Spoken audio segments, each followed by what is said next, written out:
오늘 우리에게 주시는 하나님 말씀은 사무엘상 13장 8절에서 15절입니다. 사울은 사무엘이 정한 기한대로 이레 동안을 기다렸으나 사무엘이 길갈로 오지 아니하매 백성이 사울에게서 흩어지는지라.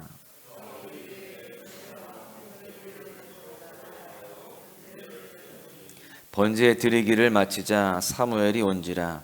사울이 나가 맞으며 문안하매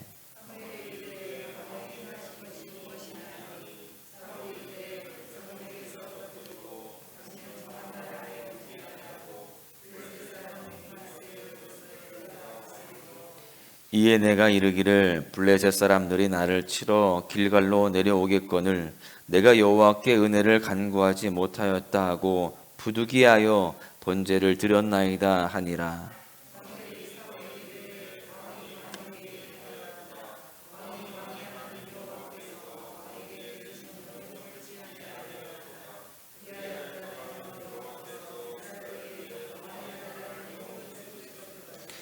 지금은 왕의 나라가 길지 못할 것이라. 여호와께서 왕에게 명령하신 바를 왕이 지키지 아니하였으므로 여호와께서 그의 마음에 맞는 사람을 구하여 여호와께서 그를 그의 백성의 지도자로 삼으셨느니라 하고 사무엘이 일어나 길갈에서 떠나 베냐민 기브아로 올라가니라.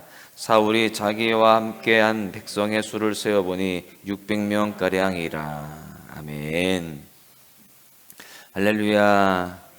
사순절 특별 새벽기도회 35일 차입니다. 어느덧 사순절 특별 새벽기도회 끝이 이제 5일 앞으로 다가오게 되었는데요. 믿음의 도전으로 여기까지 오신 여러분 모두에게 하나님께서 크신 은총을 허락하실 줄로 믿습니다.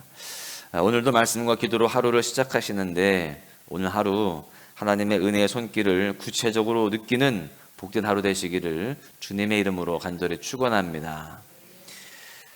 급할수록 돌아가라 라는 속담을 잘 아실 것입니다. 급할수록 서두르지 말고 천천히 생각하면서 움직여라 라는 의미죠.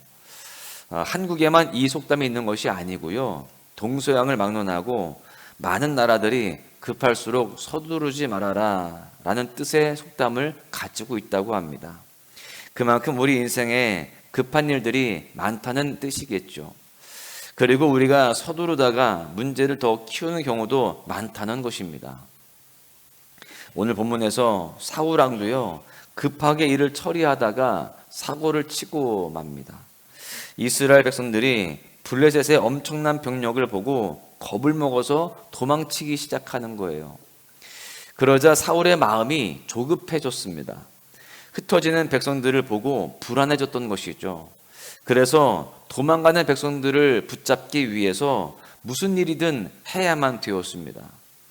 지금까지 사울은요, 남다른 외모로 많은 백성들의 마음을 사로잡았는데 백성들 안에 두려움이 생기니까 그 훌륭한 외모는요, 아무런 도움이 되지 못했습니다. 그리고 그가 준비한 3,000명의 상비군도 아무런 힘을 발휘하지 못했습니다. 이제 백성들의 마음을 다잡는 방법은 그전에도 그랬듯이 신앙의 힘밖에 없었어요. 그전에도 이길 수 없는 싸움 속에서 늘 하나님께 의지했을 때 승리를 거두었거든요. 그래서 이제 다시금 하나님께 나아가는 그런 모습을 보이고자 했습니다. 제사를 드리고 하나님께 응답을 받아서 백성들의 마음을 안심시키고자 했던 것입니다. 여러분, 그런데 사울은 제사를 드리지 말고 지금 사무엘을 기다려야 하는 상황입니다. 이전에 사무엘이요, 사울에게 길갈에서 기다리고 있으라 라고 명했기 때문에 그렇습니다. 번제와 화목제는 사무엘이 드려야 했습니다. 하나님의 응답도 사무엘을 통해서 들어야만 되었습니다. 그것이 하나님의 명령이었어요. 그래서 이제 사울이 해야 할 일은 단지 하나밖에 없습니다. 사무엘을 기다리는 거였어요.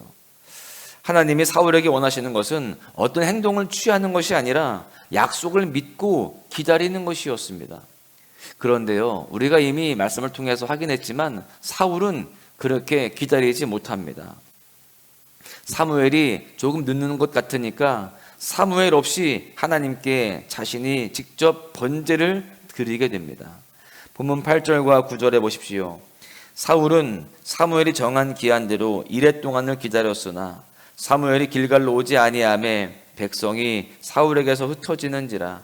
사울이 이르되 번제와 화목제물을 이리로 가져오라 하여 번제를 드렸더니, 하나님은 마음이 다급해서 번제를 드리는 사울을 책망하십니다.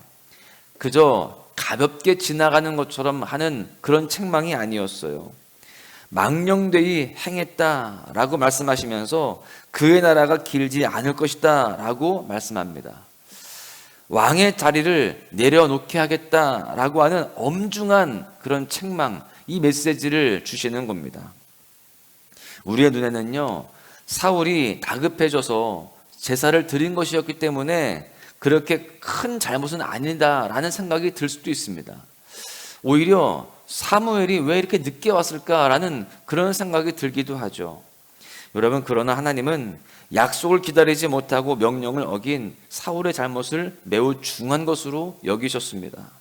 오늘 이 사건을 통해서 우리는 두 가지 영적 교훈을 얻을 수가 있는데요. 첫 번째는 평소에 말씀과 기도의 삶을 살아가야 된다라고 하는 것입니다.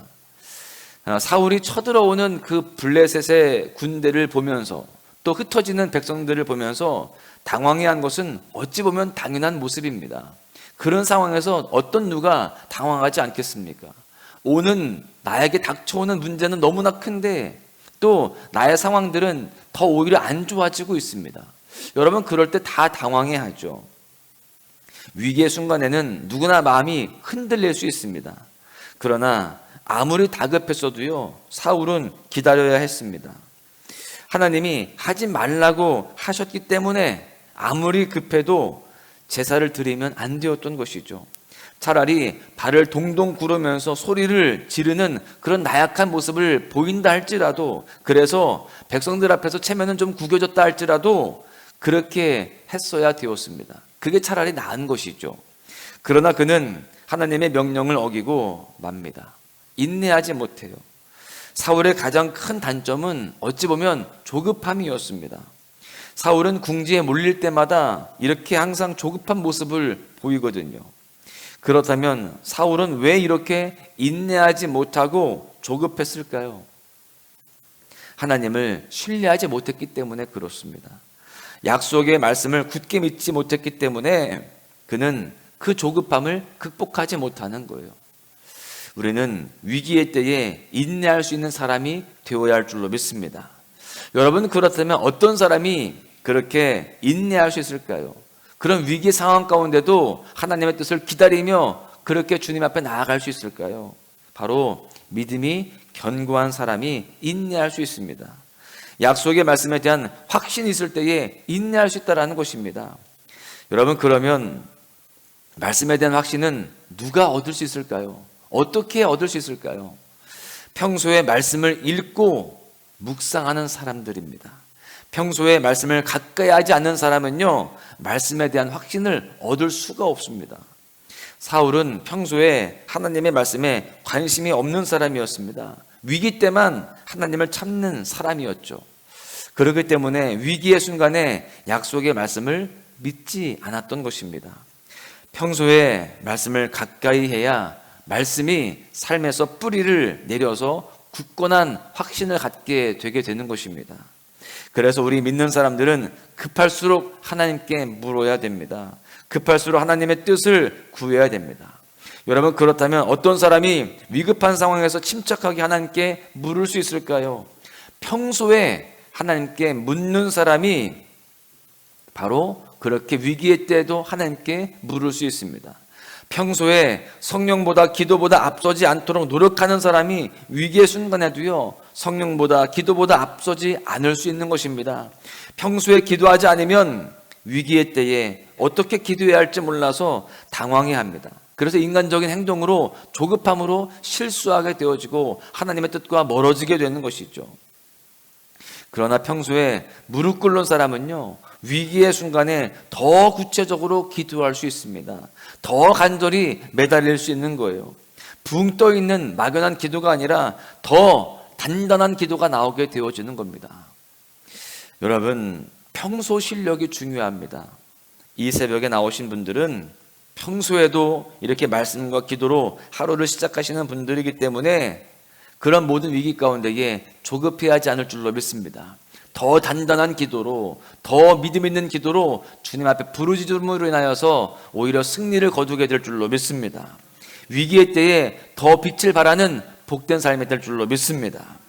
여러분, 날마다 말씀을 더 가까이 해서 확실한 믿음을 소유하시고 날마다 기도에 무릎을 꿇어서 성령보다 앞서지 않는 삶을 살아가시기를 주님의 이름으로 간절히 축원합니다.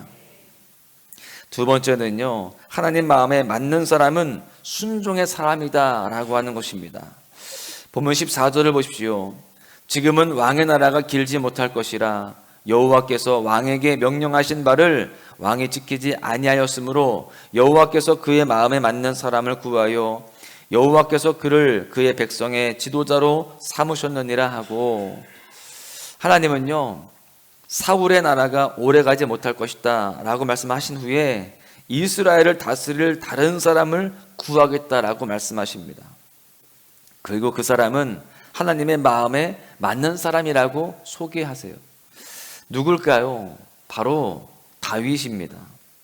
여러분, 하나님이 사울을 왕의 자리에서 내려오게 하신 것은 그의 리더십이 부족해서 또 용기가 부족해서 그런 이유가 아니었습니다. 하나님의 명령을 지키지 않아서였습니다.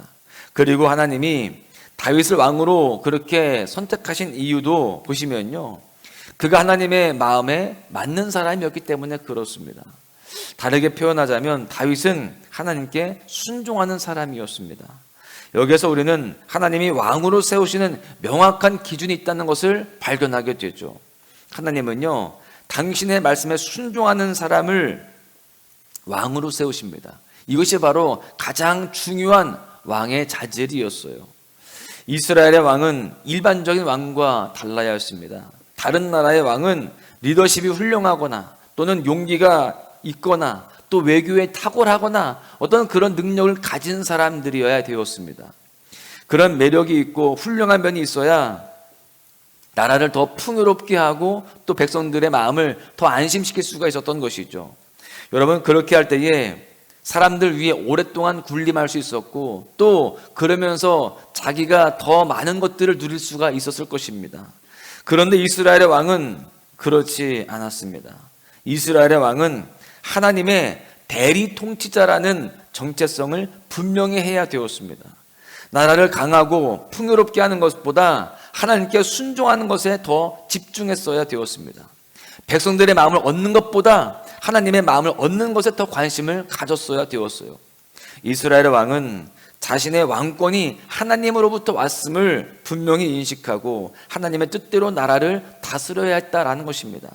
그러면 나머지는 다 하나님이 책임져 주시고 그 나라도 지켜주시고 부강하게 하여 주시며 그 가운데에 하나님의 나라로 아름답게 세워갈 수 있었던 것이죠.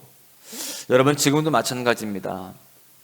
하나님은 능력이 많은 사람이 아니라 또 많은 것을 가진 사람이 아니라 순종하는 사람을 찾으십니다.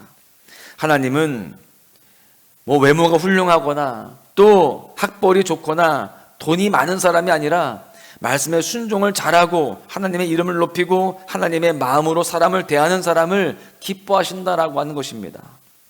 사랑하는 소망가족 여러분, 하나님의 마음에 맞는 사람이 되시기를 사모하시기를 바랍니다. 하나님의 마음에 맞는 사람이 되면 하나님이 높여주시고 하나님이 책임져 주시는 거예요. 누가 하나님의 마음에 맞는 사람일까요? 하나님의 말씀을 귀히 여기고 순종하는 사람입니다. 바라기는 순종의 사람이 되어서 하나님의 마음을 흡족하게 해드리기를 간절히 소망합니다. 그래서 우리 모두가 더욱더 하나님 앞에 나아가고 주님 마음을 기쁘시게 하는 그런 모두가 되어야 할 줄로 믿습니다.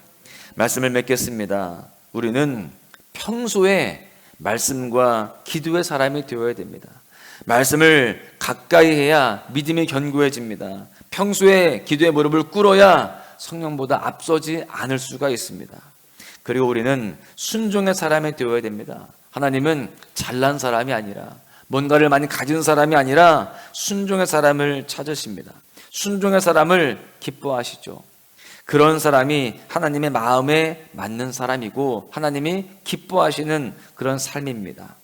오늘도 말씀과 기도로 하루를 시작하시는 소망가족 모두가요, 그 영적 실력으로 어떤 상황, 심지어 어떤 위기 가운데에서도 조급해하지 않고 믿음으로 승리하시기를 축복합니다. 더 나아가서 순종의 모습으로 하나님의 마음에 맞는 사람으로 인정받고 칭찬받는 삶으로 승리하시기를 주님의 이름으로 간절히 축원합니다.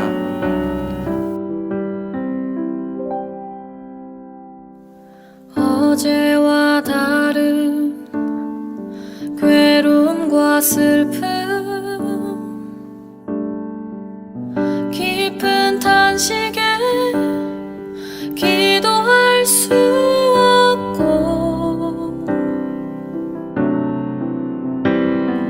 처연한 내 안에 속사람은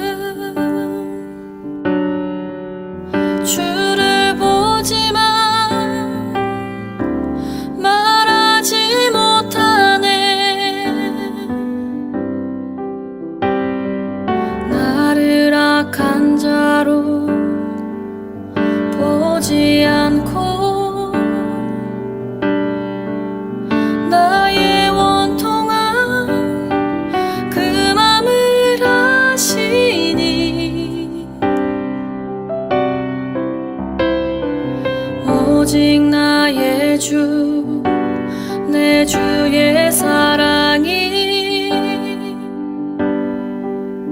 나의 속사람을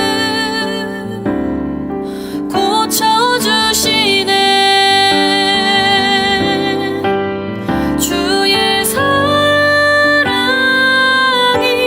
목마름 채우고 주의 위로가 눈물을 닦으니, 주